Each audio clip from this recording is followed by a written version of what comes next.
देखो एक है मेरे पास क्या, पॉली एटॉमिक आयन।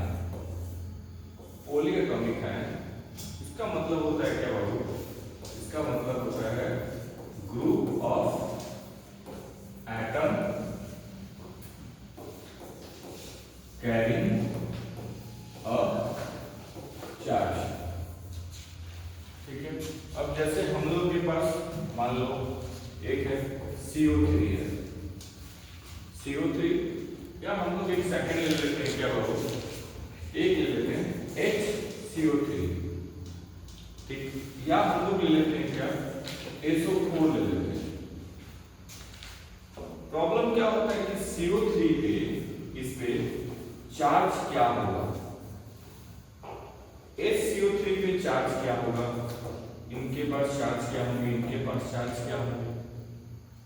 इनको जब तक चार्ज नहीं पड़ेंगे तब तक हमको क्लास 9 में कंपाउंड का फॉर्मेशन नहीं होगा, तो चार्ज जानना जरूरी है।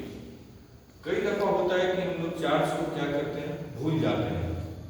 अब भूलेंगे तो कंपाउंड का फॉर्मेशन होगा नहीं, तो कंपाउंड के फॉर्मेशन के लिए हमको चार्ज जानना इनका जरूरी है।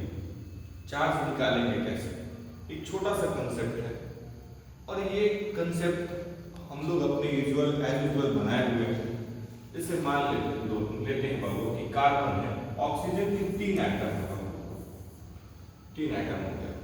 हम लोग क्या करेंगे कि सेपरेटली इनका इलेक्ट्रॉनिक कॉन्फ़िगरेशन कर सकते हैं। जैसे इनका इलेक्ट्रॉनिक कॉन्फ़िगरेशन होता है 2,4, इनका इलेक्ट्रॉनिक कॉन्फ़िगरेशन होता है 2,6, इनका इलेक्ट्रॉनिक कॉन्फ़िगरेशन 2,6, इनका इलेक्ट्रॉनिक कॉन्फ़िगरेशन 2,6। यानी ये है हमारे पास K सेल और ये है क्या L सेल। K सेल हमारा क्या है, K सेल फुलफिल है। अगर हम L सेल को देखें तो L सेल हमारा फुलफिल नहीं है, क्योंकि L सेल में रिक्वायरमेंट कितने इलेक्ट्रॉन की होती है, 8 है। कितना यहाँ 4 6 6 6। एक्चुअली ये भी तो एक ग्रुप ऑफ एटम ही है, तो क्यों ना हम ग्रुप करके इनका इलेक्ट्रॉनिक कॉन्फ़िगरेशन निकालते हैं। ऐसे में हम क्या करते हैं, 6 इलेक्ट्रॉन यहां से 6 इलेक्ट्रॉन को पिक करते हैं। पिक करने के बाद 2 इलेक्ट्रॉन इसमें डिस्ट्रीब्यूट कर देते हैं, 2 इलेक्ट्रॉन इसमें डिस्ट्रीब्यूट कर देते हैं। 6 ने लिया था, अब 6 में कितना पिक किया, 2, फिर पिक किया 2, बच गए मेरे पास कितने, अभी बच गए कितना बोलो, 2 इलेक्ट्रॉन बच गए। यहां पे 2 इलेक्ट्रॉन रखा, अब इसका ग्रुप कितना हो गया 8, इनका ग्रुप कितना हो गया 8, और ये कहां चले गए, ये कहां चले गए, डिस्ट्रीब्यूशन में चले गए। कहां चले गए बोलिए, डिस्ट्रीब्यूशन में चले गए। तो अब यहां पे कितना है टोटल इलेक्ट्रॉन, 6 है। अगर हम ग्रुप कंबाइन देखते हैं ग्रुप के साथ, तो यहां 2 है, ये 6 तो डिस्ट्रीब्यूशन में चला गया, यहाँ 2 8 हो गया, यहाँ भी 2 8 हो गया, यहाँ कितना होगा 2 6 है ना। अब आप कहेंगे सर इसको उठा के इसमें रख देते हैं, बोलेंगे नहीं, हमारा एक सेल की कॉम्बिनेशन है, हम इसको डिस्ट्रीब्यूशन में लेंगे, ये केसेस फुलफिल है, और फुलफिल के साथ कोई उसमें छेड़छाड़ नहीं होती है। तो यहाँ पे अब हम देख लें तो क्या हो गया 2 6। अब इनका थोड़ा देर के लिए हम लोग सोचते हैं ऑक्सीजन का, ऑक्सीजन के पास भी क्या होता है 2 6 होता है। आउटर मोस्ट में इसके पास 2 इलेक्ट्रॉन क्या करता है बाबू, ये गेन करता है, तो इसके ऊपर क्या चलता है O-2, और जिसको हम लोग क्या पढ़ते हैं बाबू, ऑक्साइड। क्या पढ़ते हैं, ऑक्साइड पढ़ते हैं।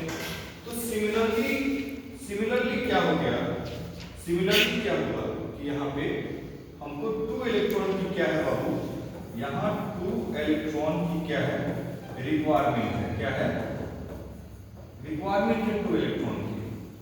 और ये 2 इलेक्ट्रॉन क्या करेगा, ये 2 इलेक्ट्रॉन करेगा क्या गेन। इसी के वजह से क्या होता है बाबू, इसी के वजह से यहाँ पे क्या चलता है चार्ज -2, क्या चलते हैं बोलिए -2, ठीक है। अब जैसे इसका नाम -2 हो गया, इसका नाम हम लोग क्या पढ़ते हैं कार्बोनेट। क्या पढ़ते हैं कार्बोनेट, क्या पढ़ेंगे इसको कार्बोनेट।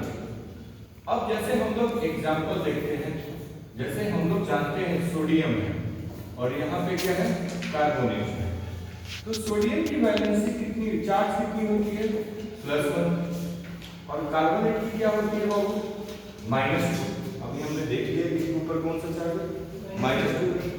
अब यहाँ से इनको हम लोग अगर क्रॉस मल्टीप्लाई करें तो क्या होता है, Na2CO3, क्या होगा, Na2CO3, और Na2CO3 का नाम, इसका नाम पढ़ते हैं क्या, सोडियम, और इसका नाम क्या पढ़ते हैं, कार्बोनेट। कौन सा नाम, कार्बोनेट। तो ये हो गया सोडियम कार्बोनेट, ठीक है। अब आप कहेंगे कि सर क्या ये एप्लीकेशन HCO3 के लिए चलेगा, ये एप्लीकेशन HCO3 के लिए चलेगा, सेकंड पढ़ा के